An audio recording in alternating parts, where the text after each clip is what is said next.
Durante o processo penal, os integrantes do Poder Judiciário avaliam uma série de causas, fatores e argumentos antes de decidir se absolvem ou condenam o réu. Mas para isso é preciso seguir uma série de etapas previstas no Código do Processo Penal. Uma delas é o interrogatório do acusado.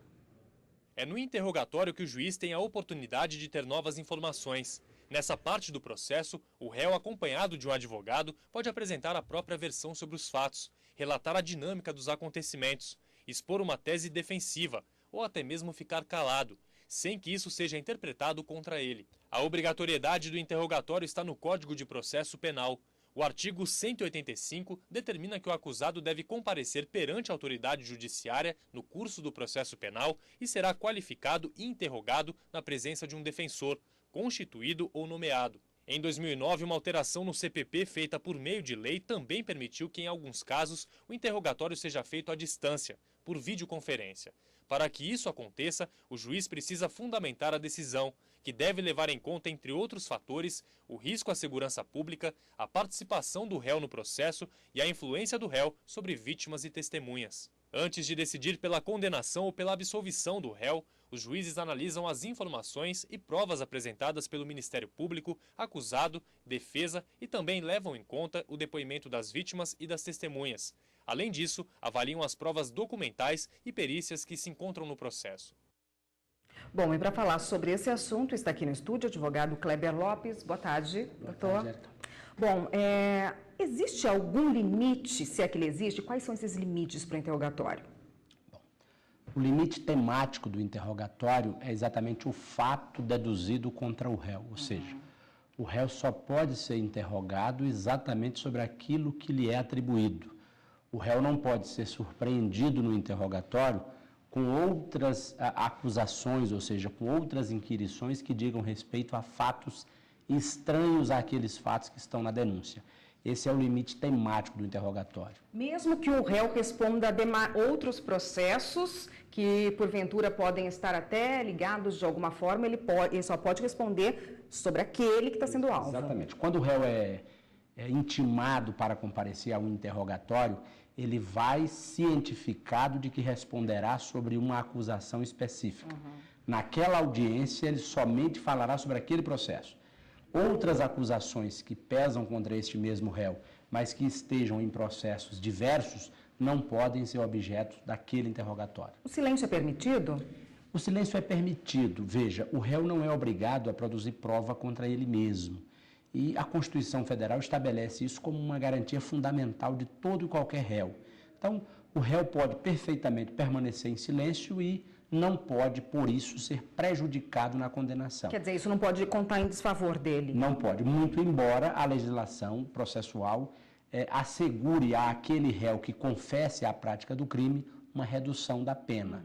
Então, ele, confessando, tem o benefício da redução, mas não tem nenhum juízo prejudicial por ficar em silêncio em relação à condenação. O depoimento serve como prova, então? Sim. O interrogatório, ele tem dupla finalidade, ele tem uma natureza dupla, ou seja, ele é meio de prova, mas ele é substancialmente um meio de defesa. No interrogatório deve prevalecer o direito constitucional do réu de defender-se das imputações que lhe estão sendo feitas. De alguma forma, se depois do interrogatório um réu, um acusado, ele decide mudar a versão do que ele disse, ele pode ser punido de alguma forma? Isso é possível? Ele desmente o que ele disse? Veja, a confissão, segundo expressa disposição do Código de Processo Penal, a confissão ela é divisível e retratável. Ou seja, o réu pode confessar uma parte e negar a outra, ele pode confessar tudo e depois se retratar. O que o juiz vai levar em consideração, em última análise, não é exatamente a confissão ou a negativa. Ele vai levar em consideração o conjunto da prova. A prova é um conjunto que se forma ao longo do processo e é esse conjunto que será objeto de avaliação por parte do magistrado. Tá ótimo. A gente continua nesse assunto no próximo bloco. Só um minutinho, por favor. O Jornal da Justiça está de volta e nós voltamos a falar com o advogado Kleber Lopes, que hoje conversa com a gente sobre os interrogatórios. Doutor, o interrogatório, o advogado deve estar sempre presente em um interrogatório? Sim. Antes não era exatamente assim, mas desde 2008... o interrogatório passou a exigir a presença do acusado. Neste momento, e a jurisprudência consolidada, o advogado acompanha o réu, podendo conversar com o réu antes da realização do interrogatório, e mesmo durante o ato, o advogado pode eventualmente interferir para impedir exatamente que haja alguma violação àquelas garantias fundamentais do réu. Por exemplo, se o juiz está interrogando o réu sobre o processo X e começa a lhe formular perguntas sobre outros processos, o advogado pode prontamente interferir, suscitando uma questão de ordem, para que o juiz se limite àquilo que está na denúncia. Qual é a diferença de uma confissão da delação? Veja, esse é um tema interessantíssimo. O que acontece? A delação premiada nada mais é do que uma confissão, vamos dizer assim, qualificada pela delação, pela entrega de outras pessoas que também participaram do crime.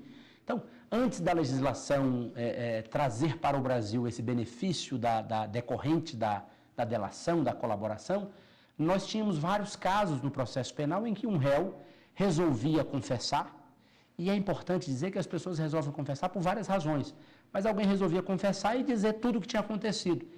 E essas pessoas não tinham benefício algum. O juiz não poderia conceder a elas nenhum benefício, nem redução de pena, nem perdão, nem mudança de regime. Então, percebeu-se que era preciso haver um estímulo para essa prática da delação. Então, a delação, em última análise, ela é uma confissão qualificada pela circunstância de que o réu confidente revela outras participações no ilícito. E uma pessoa que faz uma confissão num interrogatório, depois, e a justiça não consegue provas ali, o inquérito não é possível se ter provas de que ele cometeu aquele crime. Mesmo assim, ele pode ser condenado porque ele confessou? Não. Esse tema também é importante. Veja, a psicologia explica pelo menos 24 razões pelas quais alguém confessa um crime. É comum, por exemplo, o pai confessar o crime para inocentar o filho. A mãe confessar o crime para inocentar o filho, e assim por diante. Às vezes a pessoa confessa por medo, porque foi constrangida, porque foi ameaçada. Então, o juiz criminal tem que ter muita cautela em avaliar as confissões, porque muitas vezes a confissão se mostra isolada no conjunto probatório. Por isso que eu ressaltei antes que a prova é um conjunto. E nesse conjunto a confissão também será avaliada, mas ela isoladamente não pode produzir a condenação. Tá ótimo. Muito obrigada, doutor Kleber, pela participação. Eu conversei com Kleber Lopes, que é advogado, conversou com a gente a respeito dos limites do interrogatório que pode ser feito, né, e sobre confissão e delação também. Obrigada, doutor. Eu que agradeço. Até uma próxima.